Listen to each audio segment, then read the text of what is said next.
As the coronavirus pandemic and government shutdown continues, abortion clinics remain in full operation, while every other elective, non-essential surgery has been canceled or postponed. But Texas is fighting back.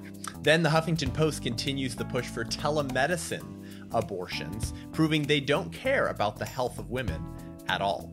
Finally, political operatives allegedly collude with Charlotte police force in unlawfully arresting David Benham for providing counseling outside an abortion clinic. I'm Seth Gruber, and this is UnAborted.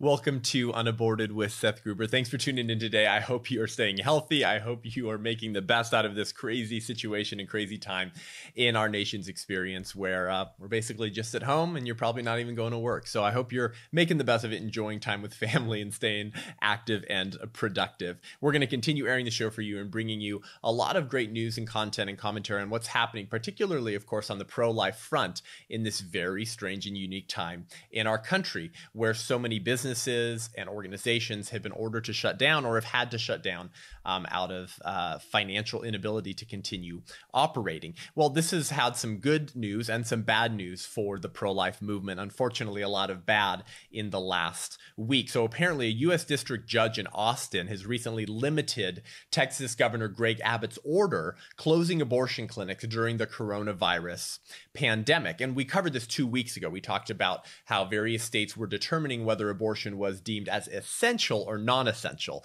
because the guidelines from this administration are that all elective non-essential surgeries ought to be postponed or banned for the time being in order to free up personal protective equipment for those fighting the virus and to decrease and limit the spread of the virus. But of course, many left-wing states then define abortion as essential, enabling abortion clinics to operate and continue performing surgical abortions while all other forms of surgeries are banned, which can pose inconveniences to individuals who are in need of those surgeries. But Texas, being a more pro-life state, of course, and their governor, Greg Abbott, included abortions within the elective non-essential surgeries that were to be banned during this time period. And naturally, Planned Parenthood and their political serviles sued the state of Texas. And then Greg Abbott's order was actually upheld by a superior court. And now we're back into these political legal games again. So according to the statesman.com on April 9th by Chuck Lindell, a federal judge Thursday issued a second, though more limited order blocking Texas from enforcing an abortion ban as part of the coronavirus emergency.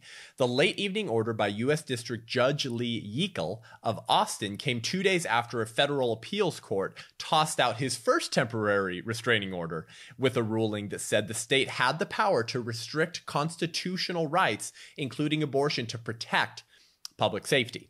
Texas Attorney General Ken Paxton, a staunch opponent of abortion, said he will once again turn to the Fifth U.S. Circuit Court of Appeals with a request to dissolve Yeakel's second order, which they did the first time in upholding Greg Abbott's order until these political serviles of the abortion industry are pushing again. The issuance of a second temporary restraining order defies the appeals court and demonstrates a lack of respect for the rule of law, Paxton said. Of course they don't respect the rule of law. Anything, as we always talk about on the show, that limits a woman's access to get an abortion is unacceptable, even if the pursuit or access of that abortion ends up endangering or injuring others. That's obviously what they believe, because they're okay with killing the babies who are injured and killed in the process of an abortion. But now in the process of restricting and banning temporarily elective non-essential surgeries so that there's more equipment and resources available for others, and so that we stop the spread of the virus, they're not willing to include abortion in one of those non-essential surgeries that are temporarily banned for the sake of others. So they're willing to infect others and use up resources needed by others because those women need those abortions. They need to kill their children. And how dare you try to include abortion in all the other forms of surgeries that are currently temporarily being banned? Well, this case is important because in most states, such as Ohio, Iowa, Alabama, and Oklahoma, states that tried to include abortion in the non-essential surgery category, The courts have so far sided with abortion clinics against the state governments who ordered them closed. And so all of the attention has been on Texas, where it seems like Greg Abbott's order might be allowed to operate at least to a certain extent. Well, this legal battle over whether abortion should be temporarily banned during the coronavirus pandemic, just like all other elective surgeries have been, revolves around one question. And that question is abortion essential? Now, of course, the answer from conservatives will be no, and the answer from pro-aborts will be yes. But that is the fundamental question, because there's not really a debate, at least not a controversial one going on, about whether these other non-controversial elective non-essential surgeries should be allowed to be performed during this pandemic. It's only the surgery of abortion that's generating so much hype and firestorm in our political discourse, because not being able to kill your baby means you have to be responsible for your sexual choices, and it means you might have to parent and embrace parenthood of the child that's already in your womb, whose appointment to murder them was inconvenienced because of the coronavirus. So is abortion essential or not? Well, elective non-essential surgeries are those that are scheduled in advance because they are not a medical emergency, right? That's what makes it elective. That's what makes it non-essential. If I get shot, if I get stabbed, if I get in a car accident, if I am in some other type of horrific accident and I'm rushed to the emergency, that's not elective and that's not non-essential. It's essential. It's immediate. I need immediate help. So by definition, abortion is not essential because it is scheduled in advance, because it's not a medical emergency. There are, of course, many highly important elective surgeries that may eventually be essential for the patient's life and livelihood, but don't require immediate surgery. So we may see actually some significant medical issues moving forward in the next few weeks here of people who did have surgery scheduled that are very important. They just weren't emergency ones, and we may need to change some of the guidelines to account for that. By the way, the reason to temporarily halt elective non-essential surgeries is twofold. And we talked about this a couple weeks ago. It's one, to stop the spread of the virus by having less physical interactions with others, particularly in surgery, where you're very close with one another. And secondly, to free up personal protection equipment and beds and ventilators for those fighting this virus.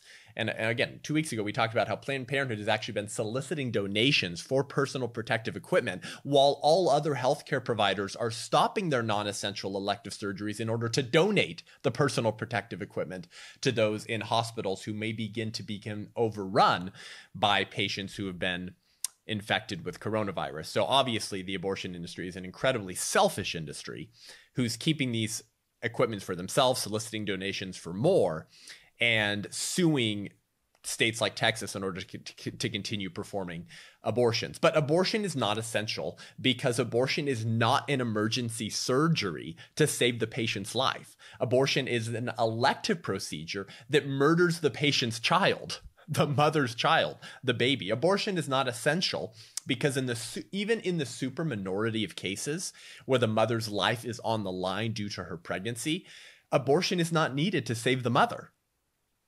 If your life is being threatened by your pregnancy, you do not have to intentionally kill the child in the womb through an abortion to save the mother's life. You can induce early labor or perform a cesarean section. And lastly, abortion is not essential because abortion does not address or fix any illness or underlying pathology. There is nothing wrong with the patient's body that abortion fixes. Abortion actually interrupts the perfectly natural functioning process of the female reproductive system by killing the human being growing in the womb that she was created to reside in. This entire thing is perfectly natural. It's how the human body was created to operate. We all know this. Whether you approach biology from a theistic or atheistic approach, we all understand that this is natural. This is how the body was created to perform. So abortion doesn't solve a problem. It doesn't fix an illness. It doesn't help the patient who is sick. It eliminates a child whose only fault is being conceived by typically the consensual sex of their parents. So obviously abortion is not essential, but that is what the abortion industry is pushing in order to continue operating. And it is only by assuming that abortion is essential that a lawsuit against the state of Texas even makes sense. How dare you include abortions and other non-essential elective surgeries that you're temporarily banning in order to cater to the health of Americans? How dare you do that? Obviously, this is a selfish and financial incentive that's driving the abortion industry to do this. By the way, there are many other elective non-essential surgeries whose postponement might actually harm the patient's life. For example, cancer surgeries or organ transplants, some of these who have been scheduled, but they're very important. The postponement of those might actually cause damage to the patient's life the longer that this pandemic lasts. But have we heard any public outcry from abortion rights advocates on those? Of course not. Of course not. And this could also include breast cancer surgeries. That's the health of women. No public outcry from the abortion industry on that, only on abortion. Those patients might actually suffer due to their surgeries being postponed, whereas pregnant women who can't kill their child during coronavirus might suffer how? How might they suffer because of the postponement of the scheduled death of their child? Oh, they might have to meet them. Oh, God forbid, they might have to meet their child. They might have to give birth to a child that they probably consensually created. What a horrible way to suffer and be punished in order to cater to the national health of Americans and curb the infection rate of this virus. So no, abortion is not essential. According to the statesman.com article, if upheld, this secondary restraining order on Governor Greg Abbott's order will, quote, provide important although limited relief by allowing drug-induced abortions to resume and by allowing abortions for women who are approaching legal deadlines based on gestational age. Today's ruling ensures some Texans will be able to get the care they need, despite the all-out war politicians in the state have declared on abortion access, said Rupali Sharma, director of the Lawyering Project. Interesting. I thought the all-out war that politicians were waging was on the invisible enemy coronavirus, and therefore all elective non-essential surgery should be considered for temporary postponement to cater to the health of Americans. But no, if you want to include abortion in every other surgery and be consistent, then you're declaring all-out war on women's access to abortion. Ridiculous. So we should hardly be surprised that a movement that believes killing children is healthcare would also refuse to comply with a state order to cease all non-essential surgeries, including abortion, in order to fight an invisible enemy and free up resources for those most in need. If you don't believe in the moral worth of children, of babies, of innocent human beings and their right to not be intentionally killed by others, then why would you have any respect for state laws, for actual laws that are intended to protect the lives of innocent human beings when your moral compass is that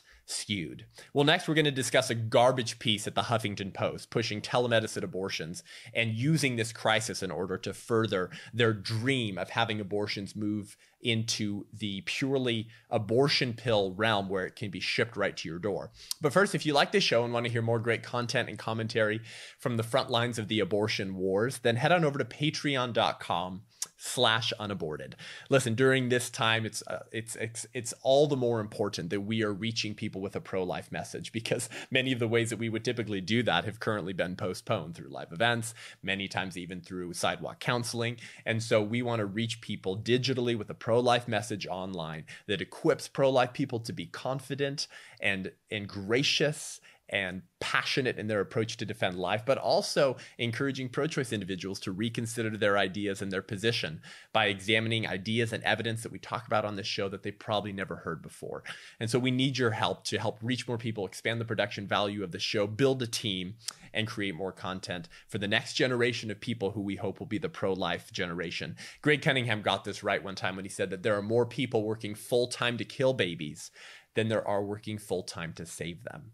That's because killing babies is very profitable, while saving them is very costly. So help us with our costs as we're seeking to change minds, change hearts, and save lives. And we'll be right back with a whole lot more.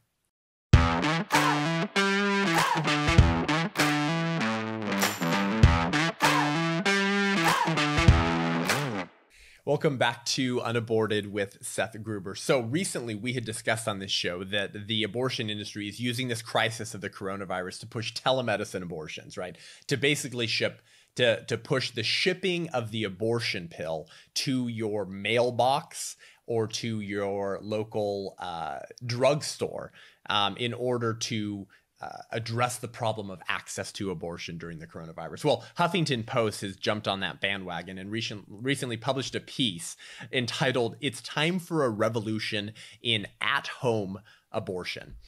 And this has been the goal of the abortion industry for years now, has been to push on the FDA to change their rules and requirements that would then allow for the abortion pill to be sold online and delivered to your door or pharmacy. And that's because currently under the FDA REMS requirement, which is the risk evaluation and mitigation strategy, the abortion pill can only be dispensed by a clinician in an approved hospital or clinic. So it's not legal to get the abortion pill shipped to your door as you order it online. So they want to push for telemedicine abortions where you have an appointment with an abortionist basically through a video conference call or FaceTime call, and then they sign off on it. They give you the permission to get it, and then they can ship it to your door, or you can pick it up at the local pharmacy. And so Huffington Post on April 8th by Melissa Jeltsin has jumped on this bandwagon and is actually calling for a revolution in at-home abortion, making sure that this crisis does not go to waste so that they can accomplish all of their abortion wish list dreams. According to the article, faced with dwindling options, callers to the helpline run by the reproductive rights group If, When, How were considering self-managed abortion, loosely defined as ending a pregnancy without the formal supervision of a healthcare professional. How's that for a euphemism? Calls to the confidential helpline have more than doubled in the past 2 weeks, according to Jill Adams, the group's executive director. People are unable to leave their homes, and yet they still need to have abortions, Adams said.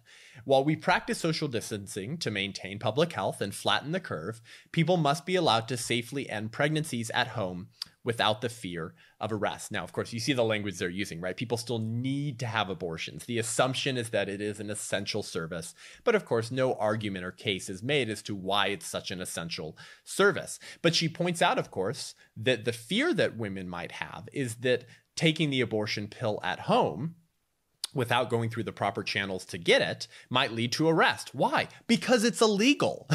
So you have Huffington Post and, of course, the abortion industry pushing for this, celebrating the new horizons of the abortion industry without acknowledging that what they are encouraging and seeking to do is illegal. And in many times, the abortion industry has already been doing this. But of course, they want to be able to do it legally so that they can do it on a large scale by removing the FDA REMS requirements. Well, of course, there is nothing safe about a medication abortion for the baby, that it starves to death, or for the mother, but we'll get to that in a second. The article continues and said, these abortions take place in the privacy of one's home, but due to current federal regulations on mifepristone, the first of the two drugs used to end a pregnancy, patients are required to physically show up at an abortion clinic to retrieve the medicine. Unlike virtually every other medication, it can't be dispensed at a local pharmacy or through the mail. Oh, why is that? Because it kills a human being. It is unlike every other form of medication, so of course it will be treated differently. Article continues and said, to get around this, some women have been turning to the internet to buy the pills without a prescription. Now, reproductive health experts expect to see a rapid increase in such purchases as people are stuck indoors and can't travel to clinics. Ultimately, the pandemic may expose the fact that current restrictions on medication abortion aren't actually necessary at all. Well, there it is. That line right there tells you everything you need to know about the abortion industry and left-wing outlets like Huffington Post. They do not care about the health of women. This was not me citing someone that the author was citing. These were the author's words. The pandemic may expose the fact that current restrictions on medication abortion aren't actually necessary at all. Well, no, that's not a fact. That's a fiction, and that's your own political opinion. Restrictions on medication abortions are, in fact, very necessary and very important. Why? Why are these restrictions on medication abortions, the RU486 abortion pill, so necessary and important? Because the abortion pill is very dangerous. It's obviously dangerous for the baby that it kills, because child abuse is never safe, but it's also actually dangerous for the life and health of women, even if you don't care about unborn children. Even if you're a crazy, crazed pro-abort who loves abortion, you should be opposed to the widespread dissemination and availability of the abortion pill that the abortion industry is pushing, because it's very dangerous for the health of women. Not because I say so, but because the FDA says so. The very people that they're pushing on to lift the REMS requirement so that they can ship the abortion pill to your daughter's doorstep. According to the FDA, risk and effects of the abortion pill include abdominal pain, nausea, vomiting, diarrhea, headache, heavy bleeding, and even death are all possibilities for women who take the abortion pill, which is taken between when you find out you're pregnant and 10 weeks. Furthermore, according to the FDA, 24 women have died taking RU486 since it became available on the open market. Average bleeding lasts 9 to 16 days, and 8% of women will endure bleeding for more than 30 days. That's intense. That is dangerous to the health of women. But it gets worse. In a June 18th, 2018 Live Action News article, they cite a 2000 Oxford University Press study, which found, quote, that the average failure rate of a medication abortion is 8%.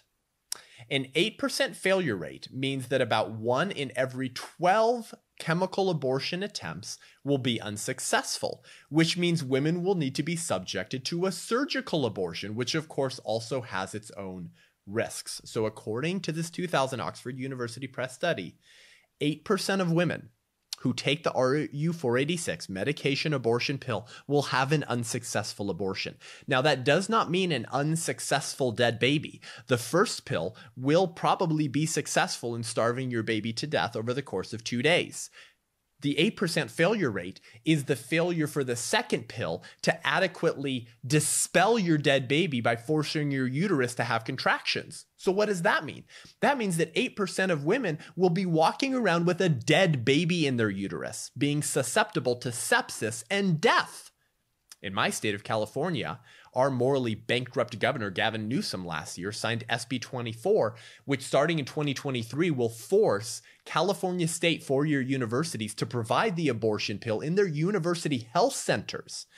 And the FDA had recommendations against this. Why? Because some of the FDA's requirements for prescribers of the abortion pill is that the prescribers of the abortion pill must have abortion instruments on site and staff licensed to perform abortions for the 8% of women who have to come back in and have a surgical abortion because the abortion pill failed. Does any of this sound safe for women? The abortion industry wants to ship these pills to your daughters and young people's doors or dorm rooms or pharmacies where they can pick it up. And for 8% of those women, where are they going to go when they're walking around with a dead baby that wasn't adequately dispelled in the toilet? Who knows? Wherever, maybe the local abortion clinic, maybe the emergency room. Obviously, this is a public health risk that will take the lives and significantly endanger the health of women. So this is why current restrictions on medication abortions are necessary and important. But this author at Huffington Post says this pandemic is an opportunity for us to expose our political opinion, which we call a fact, that these restrictions on medications abortions aren't actually necessary at all. The article continues and said, this is a really unique opportunity to say, what are the things that we're doing that are not grounded in medical evidence, that are actually limiting access to care, said Jamila Parrott, an OBGYN and reproductive health advocate, i.e. abortion rights lover. It may be that we have an opportunity to demedicalize the way abortion care is provided in this country. Translation, we have a financial opportunity in the middle of this crisis to push the abortion pill, which doesn't require brick and mortar abortion clinics. It doesn't require us to pay abortionists. It doesn't require us to find more abortionists because they can just FaceTime in anywhere around the country. And it enables us to sell a low-cost production pill that we can sell at high margins in order to line our pockets with the blood money of dead babies who will be flushed down the American sewage system. That's what that means. Well, while Huffington Post is joining the abortion industry and calling for the FDA to change their rules so the abortion pill can be shipped right to a woman's door, the industry itself has actually been selling these pills online illegally for quite some time. And a recent story by Live Action News exposed this reality and reminded us all that this has been happening for a while. On April 8th, Live Action News ran an article entitled "Pro-Lifer Goes Undercover and Learns How Easy It Is to Get Mail Order Abortion Pills."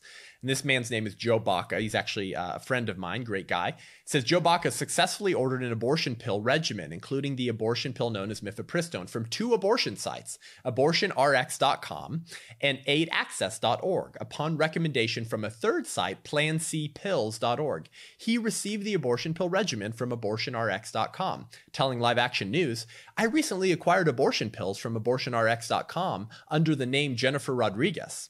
AbortionRx.com is already known to the FDA and is listed on an FDA abuse complaint issued over a year ago to Rebel Ltd. So they've already been in FDA's sites because they know that they've been abusing the laws against selling the abortion pill online. Baca said he wanted to find out how easy it was to order abortion pills online.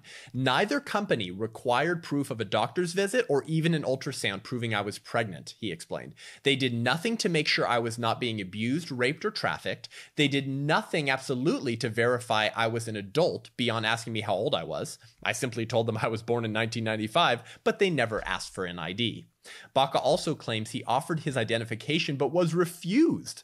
When I asked someone from abortionrx.com if I needed an ID to prove I was an adult, they said, "We trust that you were at least 18.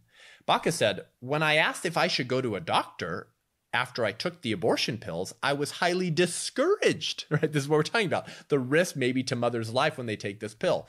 They're discouraging him from doing that. They said that the medical staff would only try to con me into additional charges. When I asked one of these recommended companies what I should do if I bled profusely for several days, they let me know that they were not doctors, but I could Google it if I were concerned. So this is what has recently been exposed from things that pro-lifers have known from a long time, that many companies like this within the abortion industry are illegally selling the abortion pill online, which already is breaking laws, but additionally are not doing any of the requirements necessary to guarantee the gestational age of the baby, the age of the woman seeking out the abortion, and make sure that this is actually a real person who can legally access the abortion pill. So this is what is going on right now, and this is exactly what Huffington Post wants. This is what the abortion industry wants, to endanger the health and lives of women. And these industries should be shut down completely, entirely, and immediately for illegally selling the abortion pill online and endangering the lives of young women. Well, an industry that profits off of denying health care to the children they kill through abortion will hardly have a problem in endangering the health and lives of women through the abortion pill to increase their profits. Those who ignore the moral law written on man's heart to not kill the innocent will naturally have no problem ignoring the actual American laws against the sale of the abortion pill online. The lawless don't care about laws.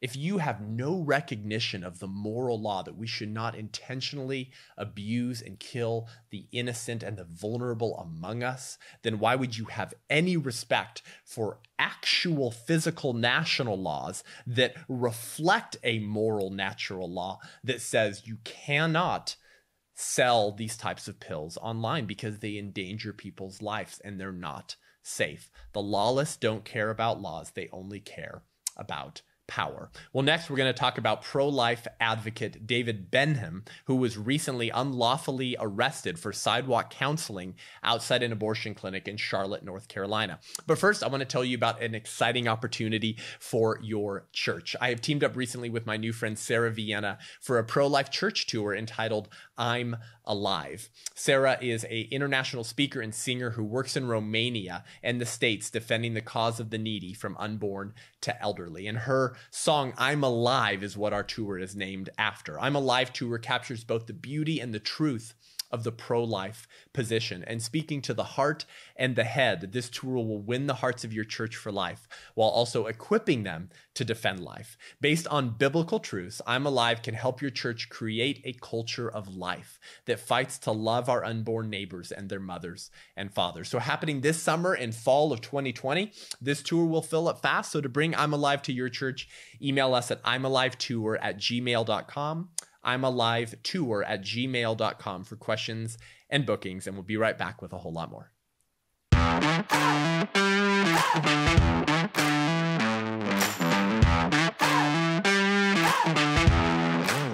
Welcome back to Unaborted with Seth Gruber. So a particularly disturbing story came out recently, actually amongst others, of David Benham being unlawfully arrested for sidewalk counseling outside an abortion clinic in Charlotte, North Carolina. And there's actually been a few of these cases with pro-life individuals in the last several weeks being given citations or even arrested for sidewalk counseling outside abortion clinics. According to Fox News on April 7th by Caleb Park, conservative activist David Benham was arrested Saturday for providing counseling outside a North Carolina abortion clinic despite a stay-at-home order amid the coronavirus pandemic. Benham, who made national headlines after getting dropped by HGTV allegedly for his Christian beliefs, posted a video of the arrest outside the offices of a Preferred Women's Health Center of Charlotte. He alleges officials are using the virus as cover for discriminating against pro-life groups.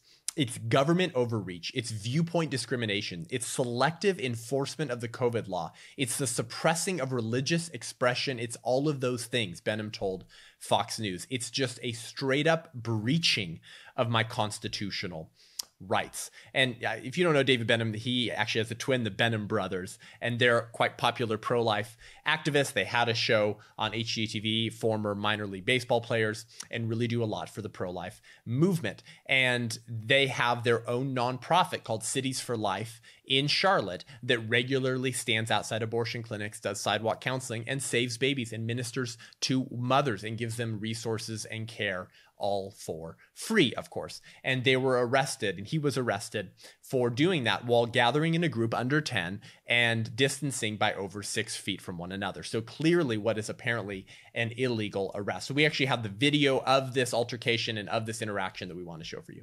That abortion clinic exceeds the number of 10. And we are an essential, federally recognized nonprofit charity that helps at-risk mothers and babies. We are within our rights to be here. It says on April 4th, 2020, the Charlotte police unlawfully arrested David Benham. And he's standing there with other groups. He was there with 4 other sidewalk counselors from Cities for Life.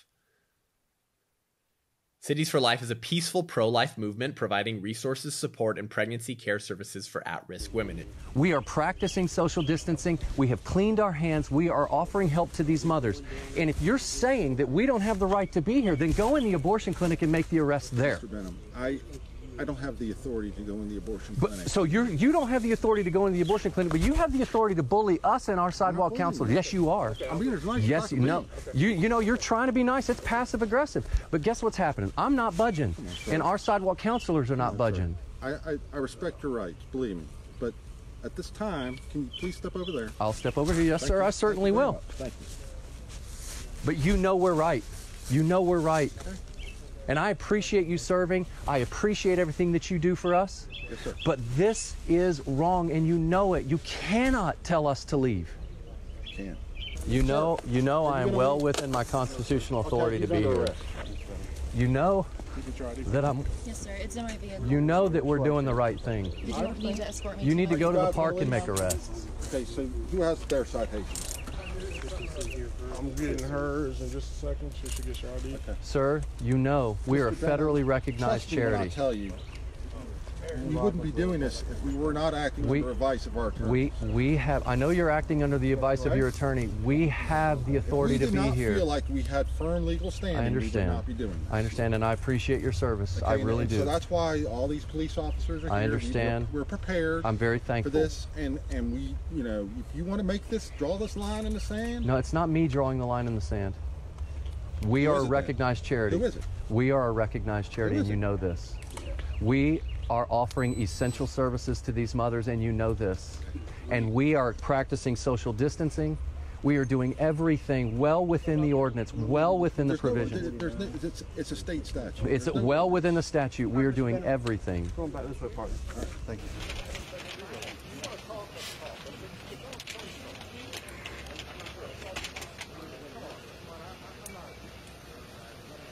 So there you go. David Benham arrested illegally by Charlotte, North Carolina police officers for doing nothing, for meeting all of the state requirements that the police officer cites to him regarding gathering in groups under 10 and maintaining 6 feet of distance. And of course, if you watch the show and you saw this clip, then you'll have seen that they were practicing all of those things. And you hear the officer literally say, if we didn't think we were on firm legal grounding, we wouldn't be doing this. Who's drawing the line in the sand? We're acting on the advice of our attorney, and you were violating state ordinances. Well, he cites the state ordinances right back to the officer, which is groups under 10 and separated by over 6 feet. And there were only 4 sidewalk counselors separated by more than 6 feet.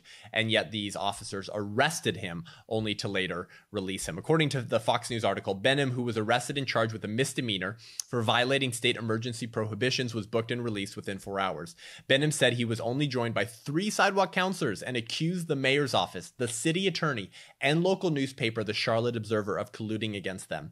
We're dealing with a radical left agenda that is deliberately lying, falsifying information to lead the public astray, he said. Senator Ted Cruz jumped in. It's called, regarding the arrest of his friend, wrong and unconstitutional, and tweeted out, because elected Dems are pro-abortion, they're abusing their power in a one-sided way to silence pregnancy counselors, he said. And this is the hypocrisy of lawless men, right? If the abortion clinic itself, including the local park that Benham talks about, have groups over 10 congregating in close proximity, why aren't those people being arrested? And at the beginning of the video, you heard David Benham say that abortion clinic is violating the rules of less than 10 people. There are more than 10 people in there. Why aren't you making arrests there? Why aren't you making arrests at the local park, where the video actually says people were socially gathering in groups larger than 10? This is the hypocrisy of lawless men that use the law as a way to exercise political power against those who disagree with them. There ought to be a full investigation into this arrest. The police officers responsible for arresting him ought to be fired, and any superiors who were involved should be fired as well. And I hope voters in Charlotte and in North Carolina remember that North Carolina Governor Roy Cooper's silence and refusal to step in on this matter when the next gubernatorial election comes. If Roy Cooper and the Democrat leadership in Charlotte did care about the rule of law, they would have arrested individuals inside the Preferred Women's Health Center abortion clinic who were congregating over 10 people. And they certainly wouldn't have arrested Benham if they cared about the rule of law. If they did, they would be consistent in labeling abortions as a non-essential surgery, along with all of the others that have been temporarily stopped. But they don't care about the rule of law. They only care about power. And if the law can be subjectively used to exercise power in silencing your political opponents who are pro-life, then so be it. And this is setting a very dangerous precedent. Personally, I'm very concerned with laws that would enable police officers to arrest other individuals right now who gather in groups over 10. That's obviously a violation of constitutional rights. Now, the argument made is that, oh, well, it's a temporary curtailment of constitutional rights given the public health crisis. And I understand that, but even that is concerning. But it's all the more concerning that when someone is not even breaking the state ordinances and laws regarding the virus, that they can still be arrested simply because they're pro-life, simply because they're outside an abortion clinic. This is not the type of society and not the type of legal system that we want to create, where those who are in power, be they public servants like police officers or politicians, can subjectively apply the law to discriminate against their political opponents. And if this does become the precedent, you can bet that as much as conservatives don't like to run roughshod over the Constitution, they will have no other choice but to do the same in order to protect their own lives. If one side is going to use the Constitution and political power to simply discriminate against those who disagree with them politically, that's not the type of country we want. That's not the type of legal system we want. And that's certainly not going to create an America where we can agree to disagree on issues, particularly those where we're just gathering to make our opinions known. This wasn't even a question over the moral question of abortion. This was simply the question of, can I practice my constitutional rights to stand on the sidewalk, obeying state ordinances during a public health crisis, and provide essential services to women as a contrast to the abortion clinic that they're walking into who was not shut down.